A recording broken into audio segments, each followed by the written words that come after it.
to another edition of the Blue White Tailgate Podcast. Mike Gross, Frank Bonanni, and Andrew Calista here. Post Big Ten championship game as Penn State falls to the Oregon Ducks, but it is all good. They are in the college football playoff.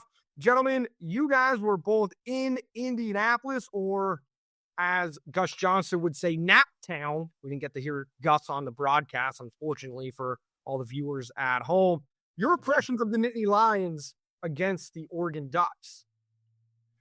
Well, you know, I was so Oregon scored those first three touchdowns so easily that it really crossed my mind the worst case scenario about Penn State even playing in this game, which is if they lose this 65-3 or something like that, what in the world is going to happen in terms of how would the playoff committee react to that? I mean, they tore through that Penn State's defense like it was hard to believe.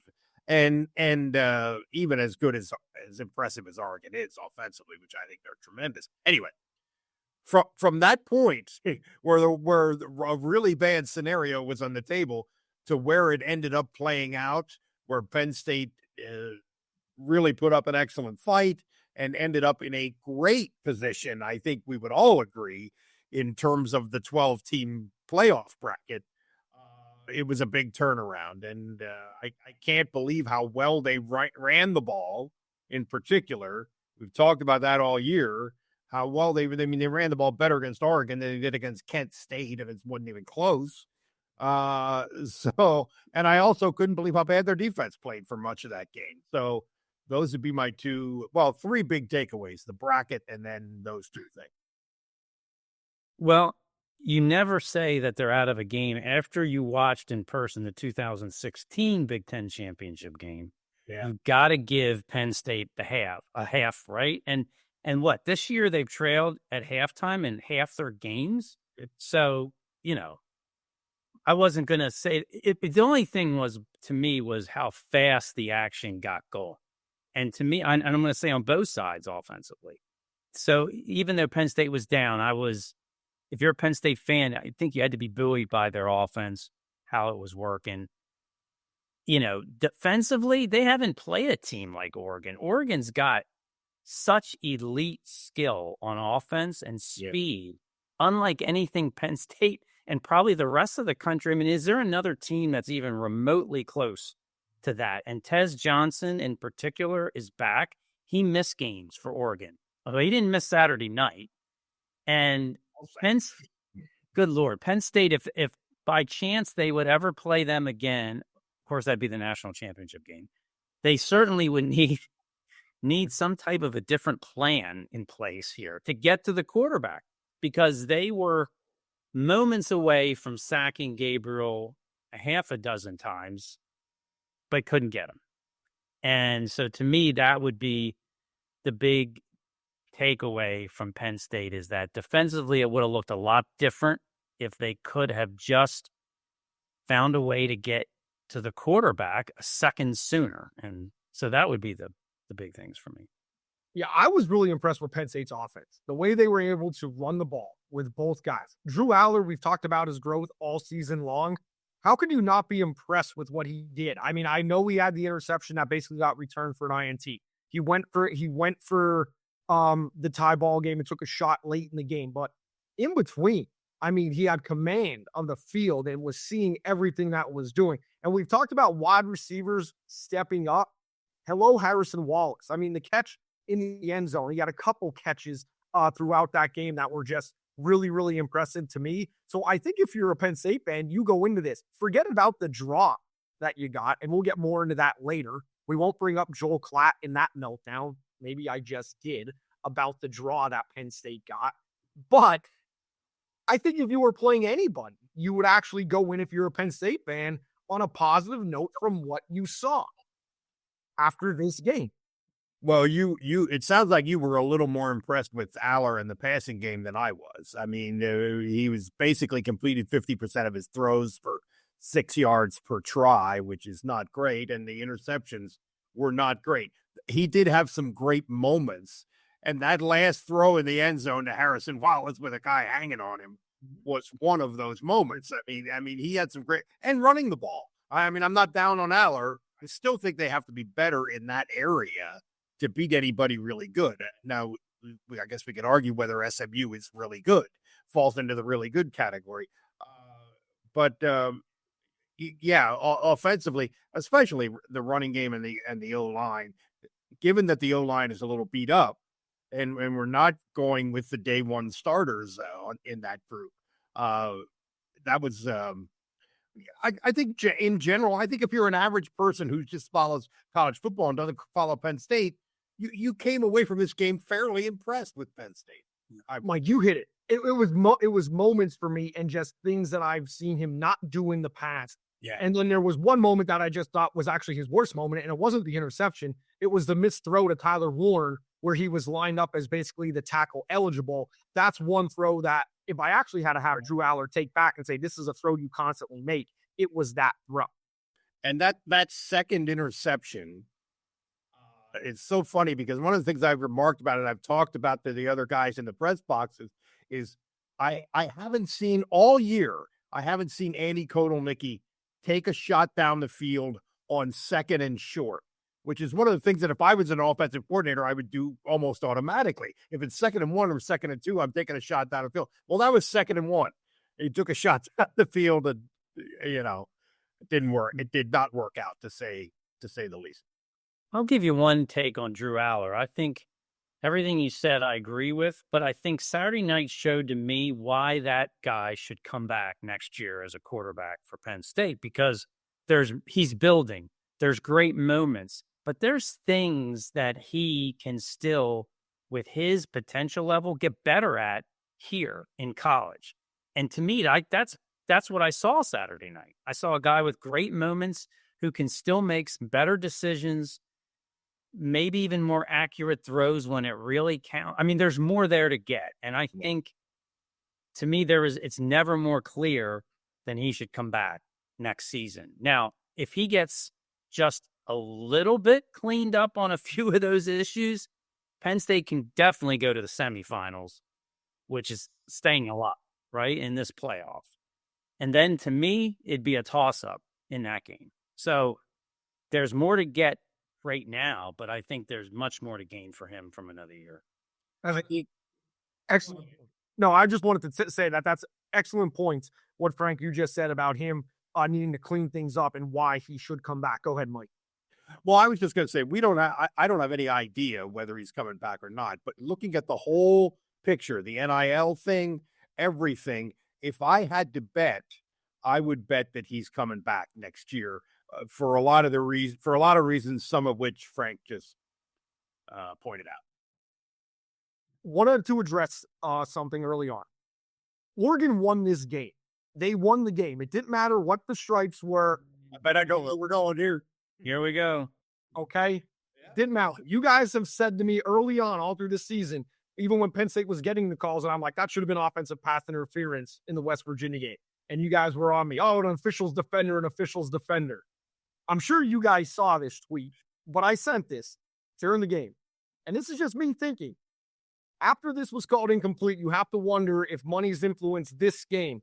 I should have clarified this game in general as the sport in general. Let's be honest, this is America, and Big Ten has had trouble in the past. And that's with the catch on the sidelines that was not reviewed. Just reading off some statistics here. 302 responses, not all of them friendly to me, by the way. 305 retweets or quote tweets. 3.1 thousand likes. I'm going to assume that was most of Penn State fans. And 348,000 impressions. I did not send that to get impressions, to get traffic. That was what popped into my mind. And that is just the era that we're in, where betting is running rampant in every single sport. The NBA has a problem. I always think of it on Sunday when I see a random flag come out for illegal contact and Tony Romo's like, Jim, I don't see it. So, I mean, that's just the state we live in. I am a fan of Penn State. I address that, but you guys know when I covered the team, I covered them fairly. I'm doing a podcast. I give objectionable opinions, hit them where I think they need to be hit, things like that. I'm saying that in this day and age, conferences have to address bad officiating. And that was a bad officiated game. Multiple officials, both the college level, highly regarded high school officials that have done state finals here in Pennsylvania were texting me throughout the night the following days. There were multiple things in that game. What do you think regarding the officials, and should conferences address poor officiating? My God, yeah, they got to address it. The thing is, usually to me, I go with the idea that calls kind of balance out, or moments like that balance out. But I'm not sure, what did Penn State get for them a call that you would have said, oh, that should have gone to Oregon. I'm not really sure they did. And when you're Penn State situation, it's magnified, right? Because they're the underdog. Mm-hmm. So it's kind of like Ohio State in that if you don't get a few breaks, it feels like, how do you win the game? Because your example, that is a catch. There's nobody that can deny that should have been a catch, right?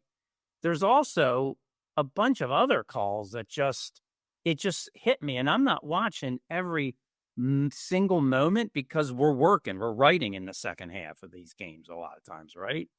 But there was a pass to Nick Singleton up the middle, I think in the first half, where he had a guy hanging on him. Ball's incomplete, no call, officials standing there. That might have been a touchdown if he caught it. I think it would, and it was clearly holding. At least holding, yeah. Yeah, at least holding, yeah. I mean, now the punt return at the end of the game is a perfect example of one that you could debate that, yeah, maybe it goes to Penn State for Zion Tracy, maybe it doesn't. That to me is a legitimate up in the air. Did he put his arm up? Did he not? Could go either way. But the other ones are not. I mean, how about addressing holding? Not one.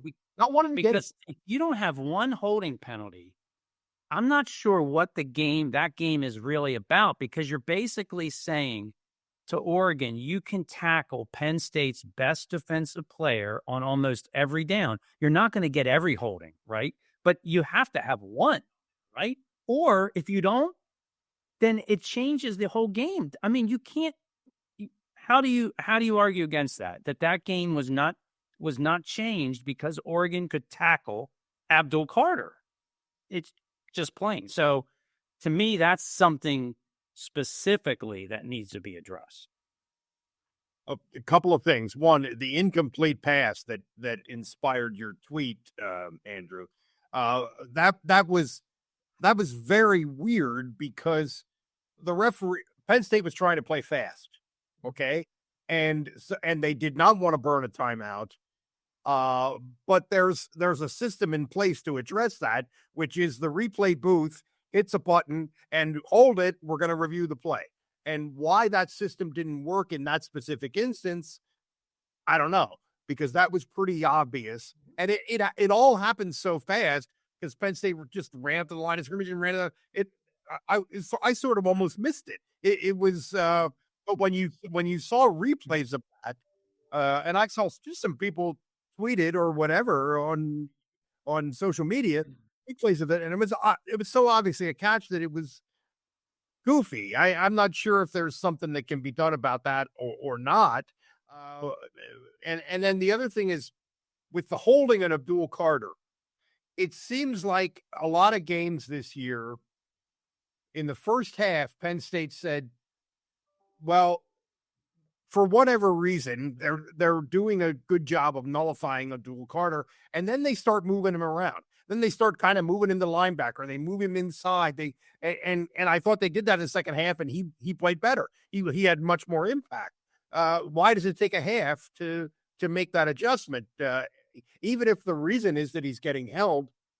And the other thing is, I thought everything James said after the game, it was kind of interesting, because he sort of couldn't help himself. He realized that, hey, what I'm saying right now is kind of taking it away from Oregon a little bit, and I don't want to do that, but I can't help. He sort of couldn't help himself. I thought that was sort of amusing. But I mean, I didn't disagree with anything he said, actually. Yeah, and I just want to make clear, I clearly thought Oregon was the better team. If they're running their offense like Michael Johnson in the 1996 Olympics, the gold standard, just blowing past everybody, I'm thinking they're the better team. It's just when you see the ineligible man downfield, That's an easy call for a football official. It is. It's an easy call. Right. And they missed it.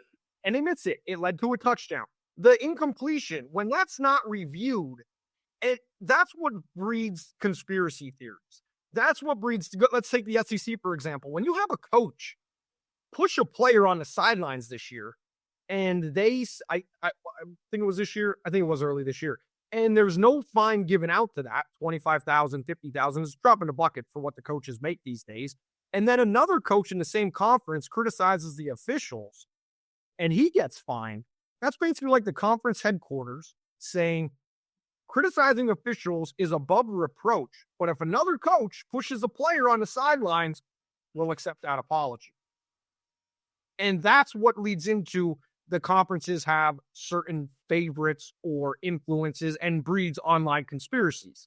Now, I pulled that one, out of the SEC because that happened, earlier. And I just want to say, and I want to be clear, Oregon, I think everybody here thinks Oregon should have won the game and was the better team Saturday night in Indianapolis. But there are certain things that the conferences, and not just the Big Ten, have to address going forward. Texas would have liked a holding call every now and then in the SEC championship game. Steve Sarkisian was clear about that in his halftime interview. So, officials have to be better. They just have to be better. Is the bottom. So many eyes on these games, and there's so much emotion that people pack in these games. It's sort of a way in which it makes for more stuff to talk about. You hate to think if that's the reason for it, that they don't clean it up more. But yeah, it could be better than it is without. Well, it could be. And, so Michael Jordan got a lot of calls because he was so good and people were watching him closely, right? Yeah. They're noticing him. So Abdul Carter is the most dominating defensive player on the field. To me, as an official, you're doing your job right. You kind of need to give a little bit more of an eye. I'm not calling the holding if the guy just is grabbing a little bit. But when he gets tackled, I think you do the game a disservice when you take the best player out of action. When you force Penn State to move him to other parts on the field because you're going to allow the left tackle to bury him in the ground, I think you do the game a disservice. We're going away from the outcome in a sense here, but you brought it up, and it is something I think that needs to be. That's all. And just last comment, 30 seconds. The invalid fair catch and the illegal fair catch. This is a product of poor officiating over years. This is not a valid fair catch signal. One wave of the arm. The rulebook clearly states the arm has to go back and forth. It used to be a penalty. I believe it used to be a penalty. I've been told it. Yeah, I think it was. They got away from that. That it's, this is okay, that it's a quick reaction. That takes away all of this. And there's no better example than that being called correctly. It needs to be done correctly. Important is the Cooper DeJean punt return for Iowa last year against Minnesota, where they called it all the way back. And they need to go back to the old way of officiating a fair catch. That if you penalize somebody, that only waves their arm once. That takes away all the confusion. I didn't even know that. Okay. Yep, it just does. So moving on. Let's get and let's talk football. Lions roar. Players of the games, outstanding performances from the Big Ten championship for the Nittany Lions. No, I'm going to say the offensive line in general, and I'm going to say Drew Shelton in particular, because I can't believe how little anybody, not just us, but anybody talks about the left tackle, which is supposedly this critical, one of the most important positions on any football team. And this guy he has been so quietly, apparently effective because of the fact that you don't notice him screw it up, and just as quietly going about his business, and really an under the radar guy. I'm really thinking in terms of offensive line play in general, but let's give the left tackle tip of the hat, Drew Shelton. All right, Katron Allen, Nick Singleton. Got to be the guys. I mean, their best games of the year together. Yep. And Nick looks good, and he runs good now. He's healthy. But Katron Allen he had a bad ankle and had to come off the field, but came back on and still was mowing down guys. And so huge that they would get that effort from those two guys in this game that it really makes you wonder if they can put out something similar to that in the games moving forward. Wow, Penn State's got a real good chance. Katron looked pissed off. I mean, he was rude. You think about running with an edge. He really was running with an edge. Yeah, they were both great. I agree. They were both great. The one where it started to the left and he kind of like shook it off, and you thought he was going to keep going out to the left, bounce it outside, but he swung it all the way back around to the right and cut it up. That was an impressive run. That was a really impressive run. I'm narrowing it down. You went outside with the tackles. I'm just going with the big three guys up front. The center of Penn State's line, because Oregon they got some beast up there and guys that can get pressure, and they just did a solid job. And Vega, Nick, Sal, I thought they played a really good game. Nolan Rucci. His career is the arc of his career has changed in the last couple of weeks. In my Cooper Cousins came in, delivered a big block. So everybody along Penn State's line was great. And, I love that people are shouting out Nick Dawkins. I know we have a couple of times. Yeah. And if you're neutralizing the center of a defense, a lot of that falls on, the center and calls that are being made. So just wanted to give them my Lions roar. Unsung hero for me, this is going to sound strange, Kobe King. He threw up on the field. Somebody asked me if I photoshopped that picture. They texted me from the field. It was a media member. Did you Photoshop that? Because it was green. It came out on my TV. Green. I'm like, no. But there were moments in the second half where Penn State's defense, I thought, played pretty well.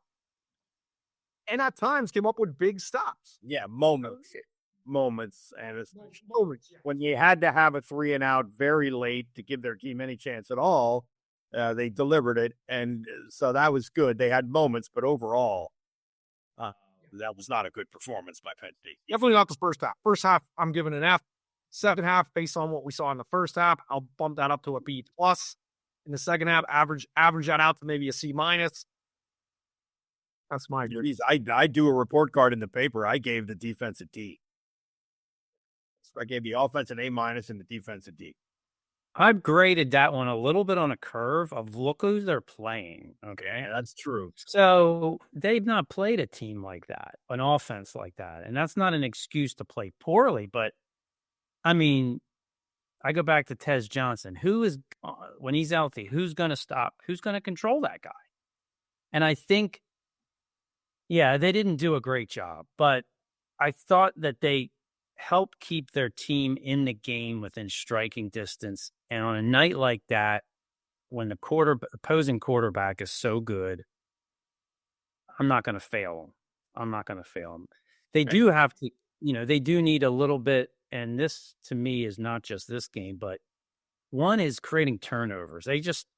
They're not been real for how ferocious they can be overall defensively. They've not been good at creating turnovers and making the big play.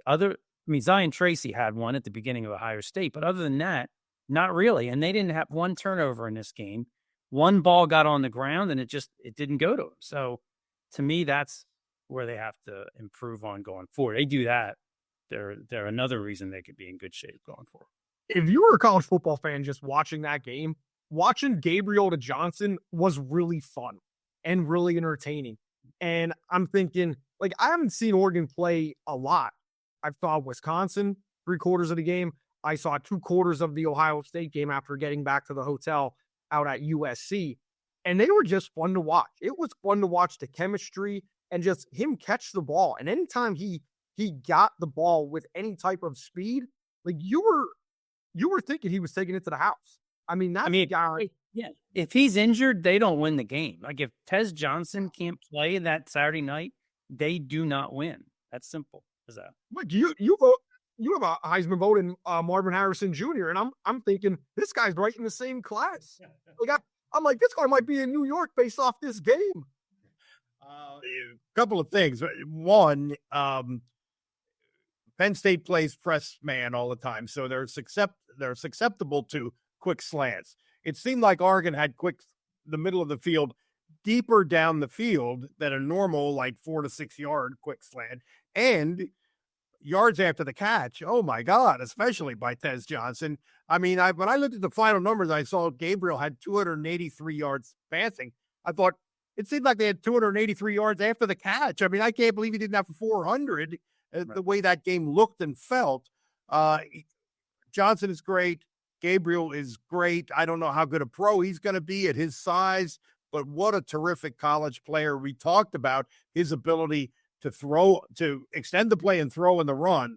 And man, he was really good at that. I'm glad Gabriel got invited to New York. I would have liked to seen 5 people. I've been big on getting 5 people. I thought Tyler Warren should have been the 5th one, spread it out, get more people talking. I think the Heisman Trophy misses when they don't do 5, but that's a whole other topic. Did want to give out a shout out here to our good friend, Coach Mike Rhodes. Big win for the Penn State basketball team this past week over Purdue. Got to get him a practice facility. $27 million. Got to get a practice facility.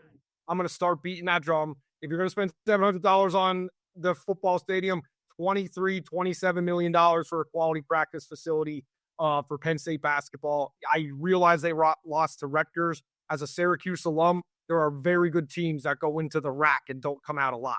So I understand that. There's terrible sight lines to shoot in their tough place to play at Rutgers, but what a win for Penn State basketball and Coach Mike Rhodes over the Purdue Boilermakers. Penn State fans, get on it. Get on it. Give some to NIL for that too. Absolutely. I'm with you.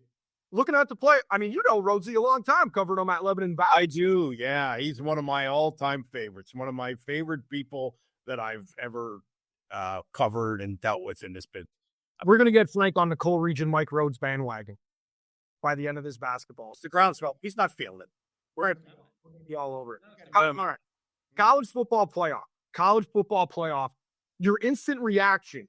I heard the Indianapolis airport went absolutely berserk when they flashed the graphic. Mike, you were probably there, possibly with one of my family members, as everybody could see on YouTube. Yeah. Mike Brennan, me, was describing Indianapolis. Your initial reaction, Frank, let's start with you, with Alabama not being in the college football playoff. I didn't have much reaction to that because they shouldn't be in it, and it looked like they weren't going to be in it. So, okay. I was more Penn State's path. You didn't know quite where it was going to go. And man, you couldn't ask for a more favorable draw. And I'm not saying they don't deserve it. I'm just saying it's very favorable. And I'm not going to be like Joel Klatt, who's going to come out and basically say it was a complete disservice to college football or whatever he said. But it's really, Penn State is going to be favored maybe decisively in their first 2 games as long as they don't mess this up against SMU. And why should they mess it up? They're the favorite. They're at home. They're expected to win. It's going to be 32 degrees and snow showers playing a team called Southern Methodist. Okay, so here's another fun fact. SMU has not played a game with a crowd barely half the size of what Beaver Stadium is going to be this year. They've never experienced anything like it. I'm not saying they can't deal with it, but that's a lot, right? So suddenly you're in a playoff. You got to play in front of a crowd twice as large as what you've ever played in front of this year.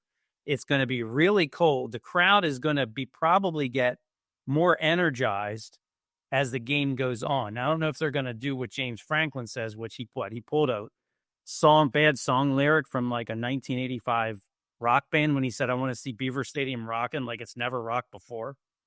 But anyway, I think that's going to be a lot for them to deal with. I mean, so you win that game and then all of a sudden you're in the second round against Boise State, which is a great team for what they are, but do they have the roster to stand up to Penn State for 4 quarters? All of a sudden you're in the semis then. Wow. That's a big deal. My reactions, if Alabama would have got in over SMU, which really those were the 2 teams that the debate was about who got in. If Alabama would have got in, the world of people who say that this whole thing is a conspiracy among ESPN and the committee would justify their conspiracy theory. How come nobody says, oh, I guess the conspiracy theory was wrong? Well, I'd like to hear somebody admit that. We said all along the 5 and 6 seeds was a good place to be. And I think 5, Texas, and 6, Penn State really got favorable brackets. I agree with everything. Frank said.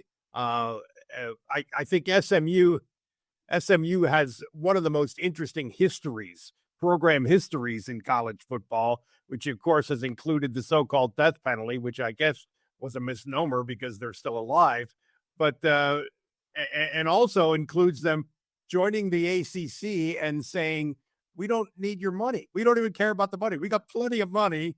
Love that. Yeah, that I love. Don't worry about the money. We got money, which kind of is what got them into that penalty in the first place. But yeah, I think Penn State made out as well as they possibly could have, and I think they're probably going to rethink this going forward, the way this thing is seeded and bracketed, because Oregon clearly has a tougher spot than Penn State does, unless you just want to argue that the open date and the rest is so critical.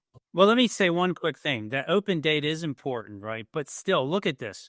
Something's got to be done, because Penn State has a much better path as the number 6 seed than Texas does as the number 5 seed. Because if Texas wins their first game, who do they play in the next round? Right? Who do they play? Arizona, for God's sakes, probably. So Penn State is much better off not being the number 5 seed, because they would not face the Oregon Ducks until the national championship game. And it's good that they didn't put those two teams in the same half of the bracket, but that's not, a lot of this doesn't quite make sense. And I think buys have to go. Maybe that's a big thing. If you add maybe 2 more teams or whatever you got to do, I think that could be a way to start making things a little more even, so to speak, is you don't have these buys for teams that are winning conference titles. Well, I just quickly point out here, Texas has Clemson, and then they would get Arizona State, which, and then you're in the semis. So to get the semis, I mean, that's probably not as favorable as Penn State, but it's pretty close to get to the semis. To get there, okay. And I'm just doing the math, and it's almost like bowl projections every year. It's like, well, this is projected in week 3. This team's going to the Cotton Bowl under the old system, and you're actually sitting there. It's like, yeah, that's not going to happen based on what's happened in the past, and this is how things are going to play out. I'm looking at the bracket, and we've talked about this, and Mike, you and I have talked about this, a couple times over the phone. Is you knew Penn State was going to be on the 6 or the 7 line and not 8, 9, or 5, because Oregon was going to be number 1 if they won. And you were not going to have a possible Penn State in the 8 or 9 if they fell, because then they're matching up with Oregon essentially 2 games later. So I don't know how much they think about that, but in that specific instance, yeah, they probably be thinking those terms. Yeah, so it's almost like process of elimination. It's like, okay, Penn State's not going to be here, so I could pretty much slot them in 1 or 2 places. Texas loses, Penn State loses. Texas, it makes it easy. Texas goes to the 5. And these are all things that I think the committee takes into effect. And that's where the adjustments have to be made, because earlier on this same exact podcast, we talked about, well, the Big Ten teams didn't meet. Why not have them play? And then you're determining a true Big Ten champion going through the bracket. And it's at least a theory. If I wasn't. And in certain situations, it works. This whole thing with the buys, it doesn't work. And you have to be able to seed the bracket in a certain way. And the NCAA basketball tournament has that rule about conference opponents, through the first 2 rounds or whatever that actually is. I know it's a complicated rule, but essentially it's conference opponents aren't going to match up in the first 2 rounds of the NCAA tournament unless they get more bids in than, they're. It's not actually impossible to completely avoid that, but yeah, some way. They try to. And that's essentially what's going on here. So they have to come up with something better. And maybe it's a 1 through 12 straight seeding with conferences are just guaranteed a spot in the bracket rather than buys. And if that happens, the argument will be schools will start opting out of conference championship games. Or, that's the argument.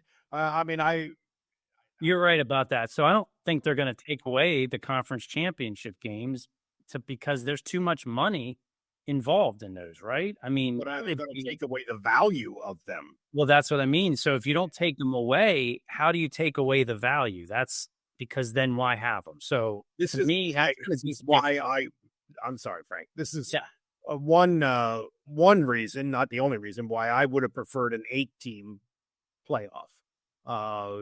And if they go to expanding it beyond 12 because 12 didn't work right, well, then that's sort of an example of this endless blow to where sports just keeps getting bigger and bigger and bigger. I think, I'm not saying we wouldn't have arguments if you had 8 teams. Of course we would. We'd have endless arguments, but it would be, I just think the bracket would work better that way. I think the whole thing would work better that way. And also 12, let's hope 12 is not a way station on the way to 16, because at 16, you are actually minimizing the importance of the regular season, in my view, which is one of the best things about this sport. What happens when you have teams not opting out, but opting their starters out of conference? Well, that's what I mean. Yeah, they're not going to forfeit the game, but that's right. And how's the committee going to judge those? Because just say Texas would have been overly punished, or Penn State would have been overly punished for playing out and watch the home game. Yep. Then you could come back and say, well, I'm just going to not play any of my starters. And then they're going to have to basically evaluate our second team into what is going on. I mean, okay, so we just figured out that we're not going to change anything now because we can't, right? Yeah, true. I mean, why not throw another race out of changing it? Yeah. SMU is playing for a national championship, possibly. They got to go on the road a couple times here, but their backup quarterback just opts out. He goes in the transfer portal. I mean, he's staying with them. I get they're staying with them, but how dedicated are you? That's another goofy thing about this. The transfer portal opens before the playoffs start. Think about that. I mean, the coaches that are complaining about it are right. Oh, and by the way, SMU's playing Georgia. Just throwing out a theory, and since tampering's all the rage and it's talked about every single year, hey, we'll guarantee you a spot here, and you'll come in and compete for the starting championship. How about that playbook? What are you guys putting in? Right? Remember LeVar Arrington took his playbook out of Washington and it went up to the New York Giants? Now that's a conspiracy theory. That's a conspiracy theory. It's interesting with the transfer portal at this time of the year because look at a guy like Bo Prabula. So Drew out, what is he going to do? He's not going to quit on his team if he's thinking of leaving. He's not going to. I don't think Bo Prabula is going to enter the transfer portal in December. But Penn State could be playing through into possibly the 3 quarters through January. So then what does a guy like that do? I guess he just waits literally until April, right? Because it's, he's an excellent example because we were just talking about the SMU backup guy. Prabula's in exactly the same spot. So arguably, the earlier you get in the portal, the more options you have, right? But you can't. Everything we know about Bo Prabula and what he's like as a person is he would never enter it right now. You don't think? I mean, I don't know him that well or anything, but you don't think he would. So yeah, that's a flaw in the system. Like every problem in college sports, the finger only points one direction, and at the NCAA. They created this calendar. They created all these problems. And now you're seeing, if we expand the playoff and the guys are playing in games that matter, opt-outs are going to go down. Army might not have a bowl game. Yeah, right. They might not have a bowl game because all the guys from Marshall, half the team from Marshall is in the portal. Yeah. Over Charles Huff going to Southern Miss. You look at the bracket, Penn State, 8.5-point favorite. Ohio State, 7.5-point favorite. Notre Dame, 7.5-point favorite. That seems to be a theme. I think Texas was a 7.5-point favorite. I can't really recall that one off the top of my head. Any early predictions on what you guys like in the first round? And who do you see if we could, look into our crystal ball from what you guys have seen in person a lot this year? of coming out as national champion. I like all favorites in the first round, except I would keep an eye on the game in Columbus, only if it does not start well for Ohio State. Because if it does not start well, if Tennessee has mojo going, the crowd literally, I think, could combust before the end of the first game. Yeah. And where is Ohio State's head at the moment? I don't know, but that would just be, do not expect Ohio State to lose, but yet I would keep an eye on that one. Other than that, I think the favorites roll, and I'm interested to see the value of Notre Dame going forward. Are they really on an epic win streak, and do they really have maybe the best defense in the field, or are they propped up by substandard scheduling? I don't know the exact answer, but I could possibly see them making a run to the title game. Ohio State is collectively on the psychiatrist couch. I mean, they really are, and you're right, Frank. I mean, if they start badly, I mean, it could get. On the other hand, they have something of a track record, even under Ryan Day, I would say, of bouncing back from losses. If you think about the way they put, what was that, 2 years ago when they lost to Michigan and then bounced back and played a phenomenal game against Georgia, against a team that we all thought was a clear number one and an almost inevitable national champion, and they really should have won that game. I thought that was a great coaching job, honestly, by Ryan Day, the massively beleaguered Ryan Day.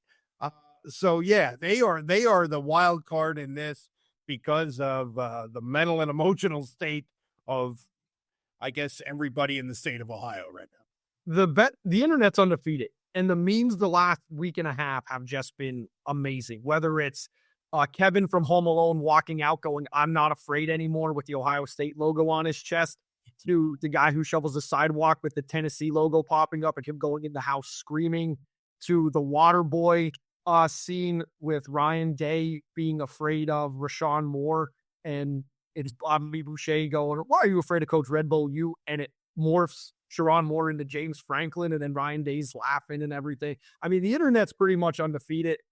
It's been fun the last week. Also, the police cam footage of the pepper spray is, you got to watch it.